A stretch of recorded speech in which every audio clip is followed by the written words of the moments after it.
gone through our analysis about what we're doing. We're putting public safety first. Obviously, the lives of our fellow Texans are by far the most important thing, and we're directing resources and responses and strategies to make sure that we put protecting life first and foremost. We're dealing with a very cold and below freezing temperatures that will remain in place across much of the state, especially in the northern half of the state of Texas, where high temperatures are struggling to get even out of the 30s. Rain, sleet, freezing, snow will begin to push into West Texas this afternoon and will continue to spread eastward, impacting west central, north, and northeast Texas through Friday morning. Potentially significant road impacts in the form of snow, ice, and accumulations may occur from West Texas through the Big Country, Concho Valley, and northern Hill Country. Higher snowfall amounts are forecast to occur around the Dallas-Fort Worth area and over much of northeast Texas.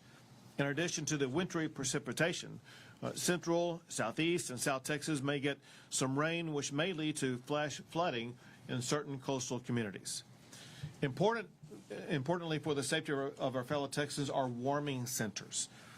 As of this morning, more than 345 warming centers have been opened by local officials across the state. These warming center locations can be found at tdem.texas.gov/warm. The public is encouraged to call 211 or visit 211texas.org and monitor local media outlets for their closest warming center. So to help Texas stay safe and warm, I've deployed emergency response resources from more than a dozen agencies across the state of Texas to help our fellow Texans. One of them involves, obviously, the Public Utilities Commission. One thing we want to make sure, and that is we maintain power throughout this winter episode. The good news is you will hear more from both ERCOT and Public Utilities Commission officials, and that is the power grid looks in a very, very strong situation. What we have to deal with is not so much whether or not there's going to be power on the power grid to power the entire state of Texas, but local impacts because of freezing rain on power lines that could cause down power lines or could cause trees or tree limbs and things like that to fall to cause a power line to go down. The point is this: if there is a loss of power, it's not going to be because of the power grid. It's going to be because of some impact on a local power line that your local power provider is going to be responsible for addressing. So it's important at this time to make sure you have all the contact information that you need, whether it be by phone, by texting, by website, whatever the case may be. They're going to be able to contact your local power provider to make sure, for one, you can learn about the situation, but for another, you can report that your power is down. You need to get it set back up. A very important agency in times like this is the Texas Department of Transportation. They have over 2,000 employees already deployed, treating roads and bridges and overpasses. Crews are out again today, treating roadways.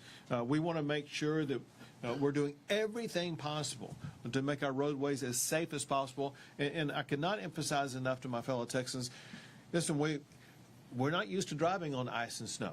We're not used to driving in conditions like this.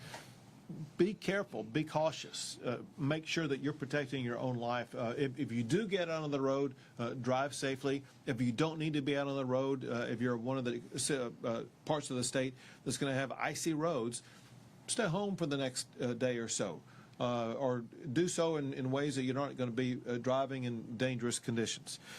TxDOT is working 24/7. 16 roads have been impacted as of 8 o'clock this morning, primarily in northwest Texas. TxDOT is coordinating with state partners as well as local partners to provide additional support on major highways and corridors. The Texas National Guard has been heavily involved. They have activated hundreds of National Guard personnel and equipment in support of winter weather operations. Resources are staged across areas of concern.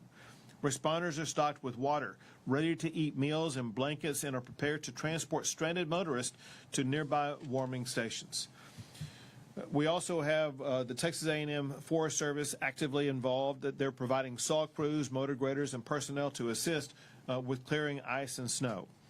The Texas Railroad Commission has been involved. This is very important to make sure we're going to have all the natural gas supplies to provide the power generation that we need. And the Railroad Commission has been in contact with all the providers of that, making sure that the plentiful natural gas supplies that will be needed are going to be available. The Texas Department of Public Safety is providing extensive number of highway patrol troopers to patrol roadways and assist motorists in all of the affected regions. The Texas Parks and Wildlife Department, they have deployed game wardens to support local law enforcement, as well as provide high-profile vehicles to assist stranded motorists, and are using drones to be able to better observe the area to make sure that they're able to fully monitor to determine if there's anybody in a distressed situation. And Texans can find warming centers open and operated by local officials at tdem.texas.gov/warm, and check out road conditions at drivetexas.org. I want to express my gratitude for all of the emergency first responders who are engaged at the state and local level at this time. Your role, your service is more critical now than almost any other time as we work collaboratively to protect our fellow Texans. And I also want to thank everybody involved in emergency response. You can see behind me there are people here. This operations center is working 24/7, but not just here, but as well as across the state of Texas to make sure that the needs of our fellow Texans are going to be fully met at this time. Where do you go to next? You? I'll take it. Yep. There you go. Yep. Thank you. Yep. Thank you, Governor. And listen, thank you all for being here with us today and helping us get this message out. I have 4 points that I'd like to address. The first one is I need your help in making sure the public stays weather aware. The models for this particular storm have been varied as how much rain and how much ice and how much snow we're going to get and what the temperatures will be. What the meteorologists tell us is just 1 or 2 degrees in temperature difference and height of that temperature could mean the difference between no snow or up to 10 to 12 inches of snow. So really need your help making sure our public is weather aware. Stay tuned to the media. Make sure that they've charged their phones and that they're getting accurate information. The second is we know people are going to be traveling, and stranded motorists is probably my biggest concern right now is people getting out on the roads, because we'll see temperatures warm up above freezing during the day, and then any moisture that's on the ground is going to refreeze at night. And the roads can be very treacherous if you can't see where you're driving. So if you're going to be out on the road, know that we have the Department of Public Safety. Our military department will be out. Parks and Wildlife game wardens will be out. The A&M Forest Service will have courtesy crews out, and as well as our TDEM folks. They're center. Now, our local partners have already opened over 340 warming centers. As the governor mentioned, you can find those locations on the website there. The warming centers, additional ones will be opened. And then really the fourth thing I want to mention is if people are out driving, you're going to hear in a minute that the grid conditions are fine. They're perfect. We're not going to have any problem with that. But ice on trees, ice on power lines, or somebody losing control and hitting a power pole could make you lose power at your house. I want you to also make sure that you have blankets at your house, that you have enough food, that you have enough water, and that you know the number to your local power company so that you can get information from them about when your power may be back on. We see this every year whenever it gets cold and people lose power or they try to find additional ways to stay warm. We have carbon monoxide poisonings and deaths, and those are preventable injuries. And so I need your help in getting those top safety recommendations out for people to avoid carbon monoxide poisoning and death. That's all I have, Governor. Very good. Where do we go to? Let's go to TxDOT next. Okay. Well, thank you. So TxDOT crews have been out pre-treating roadways across the state since Friday afternoon, peaking yesterday at about 2,100 employees out pre-treating the roadways. We are also staging crews from South Texas in the DFW area where we think there'll be impacts, and at the I-10, I-20 split in West Texas and along that I-20 corridor where we think there'll be additional impacts. We are encouraging folks to, if the roadways are impacted, not to drive if you don't have to. But if you do and you run across our crews treating the roadways, please give them a wide berth and let them do their job for you. The other thing we're encouraging is folks that before you do get out on the roadways, check drivetexas.org. for the current road conditions. That is kept up to date to the minute. Thank you. Sure. Thank you very much. And now we will hear from ERCOT, the power grid operator in the state of Texas. Thank you, Governor. As the Governor noted and Chief Kidd noted, we do expect to have more than adequate supply of power to serve the state throughout this winter event. As a point of reference, we have added more than 10,000 megawatts of new generation just this year since the last winter. And so we've got more supply on the grid than we ever have had before, and we've been coordinating very closely with all the power generators and the transmission distribution utility companies over the last week in preparations for this upcoming weather event. One of the things we also do to make sure that there will be adequate power throughout an event like this is we inspect power generating facilities throughout the winter. We've already inspected around 150 power and transmission facilities in December alone. We'll hit another 170 stations this January, and we'll continue to do that through February, through the winter season. The inspections are going very well. The generator and transmission community have been doing everything they need to do to make sure that their facilities will be running safely and reliably throughout events just like this. So I just want to reiterate, if you do experience a power outage, it's very likely due to a local utility issue. It could be ice on lines, ice on trees, somebody hits a power pole. Call or reach out to your local utility. You can also go to the Public Utility Commission website. They track outages there and can give you good information as to what's going on. So thank you, Governor. Thank you very much. And now the chair of the Texas Public Utilities Commission. Thank you, Governor. So as the Governor said, I think my overarching message today is the grid is well positioned to perform during this winter weather event. The work that has been done over the past 4 years has really made a difference to help ensure that. Over the last week and throughout really the whole winter, the generating community, the transmission distribution community has done all the work necessary to weatherize and winterize all of their facilities. They've done extra measures to ensure that any vegetation that needs to be cut back and managed has been done so that ice on trees will have a minimal impact on their infrastructure. The generators have assured me that they have ample fuel supply to get us through this winter, including this event. So I have full confidence in our generating community and transmission distribution system that we will get through this unscathed. What I want to ask the public is two things. One, if you need information, please go to our website, a storm resources page. That's puc.texas.gov/storm. There, as the Governor said, you can find a number of resources, including access to the outage maps, which are all up and running from the different transmission distribution utilities. And you can also find contact information for each of those utilities. If you have an outage, it's a localized outage, please contact your local utility to address that issue. And finally, I would ask, as we always do, if you encounter a downed power line, please do not approach it, do not touch it. Call your local authorities and your local power utility. They can come and handle that safely. We don't need any fatalities from downed power lines. Thank you, Governor. Thank you very much. Listen, again, the reality is as much as we try to discourage people traveling on treacherous roads, we know that some people are going to get out there on those roads, and there may be some people who get stranded. We want to make sure everyone knows that there is an easy phone call that you can make if you do get stranded on the roads. If you go to the back of your driver's license, at the very bottom down here, there is a number for roadside assistance. It's 1-800-525-5555. Just pull out your license, check out the number at the bottom, make the phone call, and there will be someone who will answer that, who will be able to more quickly assist you in your stranded situation. With that, we'll be able to take a few questions. Governor, I'd love to go back to the grid and talk specifically about that. You speak with confidence when you say, as did Mr. Vegas, that the grid is going to be sturdy and reliable throughout this storm. At the same time, you've also very publicly said that you think that the legislature needs to invest more in the grid, given those energy supply and demand trends that we're heading towards nearly doubling by 2030.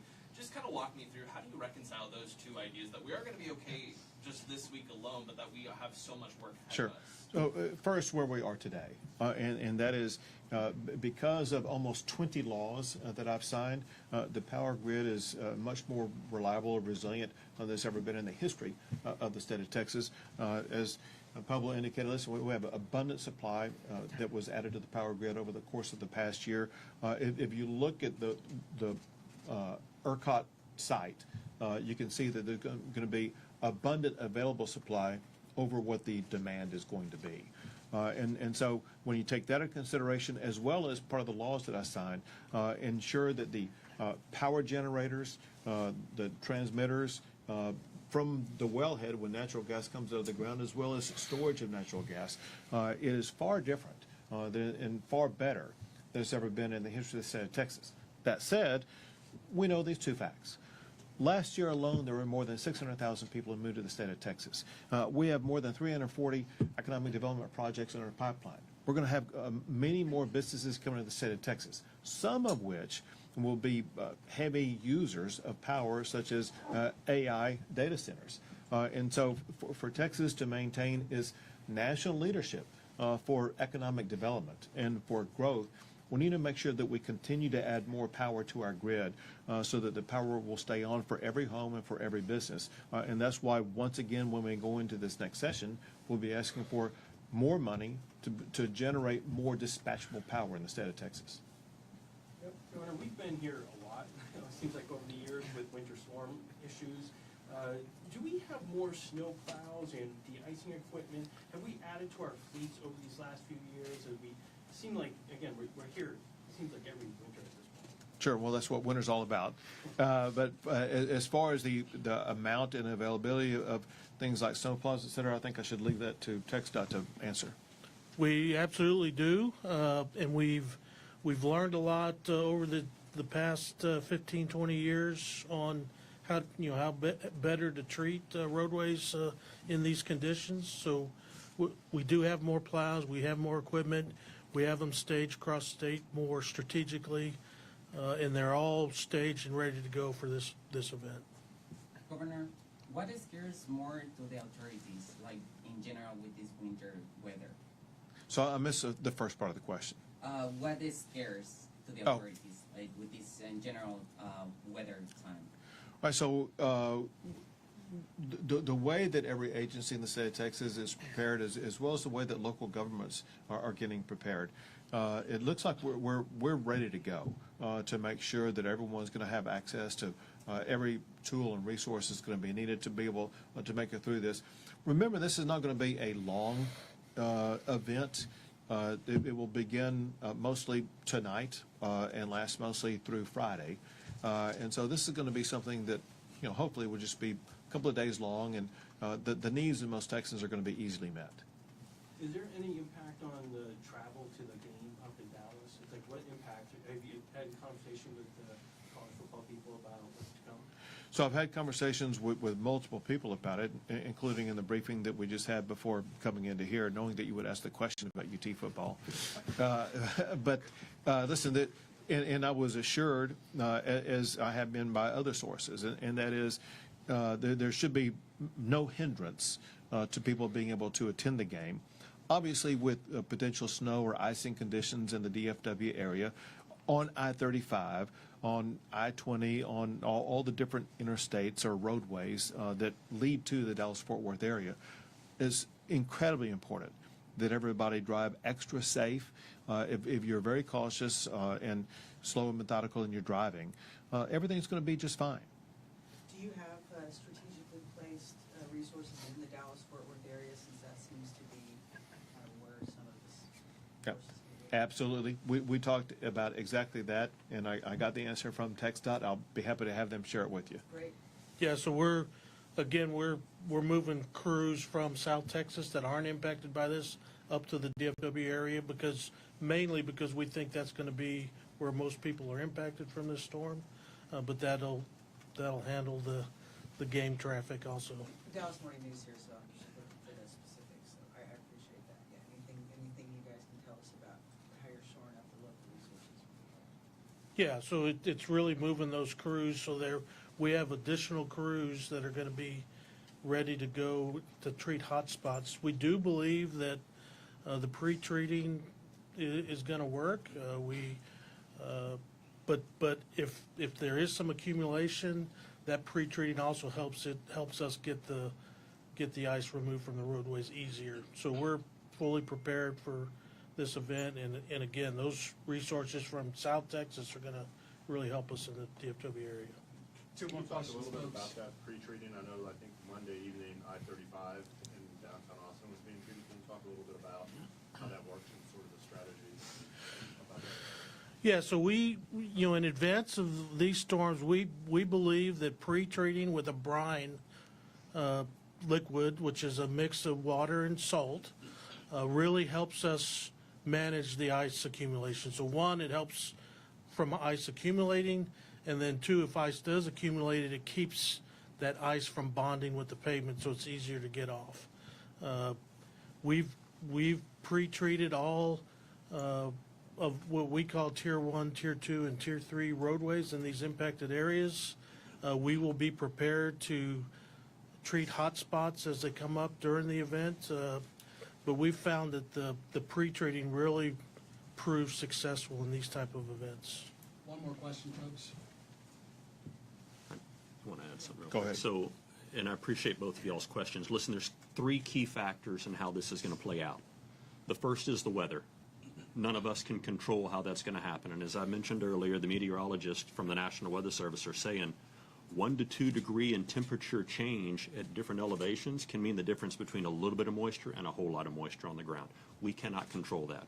I need your help in getting the message to the public about if they're going to be out and travel, or if they have ice on their sidewalks, getting out and just walking around, that can be very dangerous. Make sure we get that message to the public. And then the third thing that we can control is what the state agencies are doing. And the agencies are ready. We have all of our resources focused from the I-10-20 split, running up I-20 all the way out through Texarkana, because that's where the current forecast shows our biggest threat. So those 3 conditions, one we can't control, the second one I need your help in getting that message out, and the third one we're ready. Can I ask about vegetation? You guys spoke about that.